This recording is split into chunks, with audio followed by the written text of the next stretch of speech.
නුබේ මගදිග තුරුලතාවල මල් පිපිදැයි පලන්න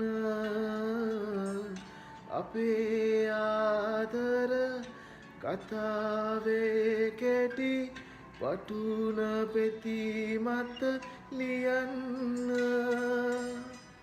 පියුම් දහසක් පිපුණු පොකුණක් හමුවුනොත් මග රැඳෙන්න වමර සමනල පිමැසින්හට සෙනෙහසේ කවි කියන්න ඉතින් නුඹ තව දුර ගියෝතින් මාව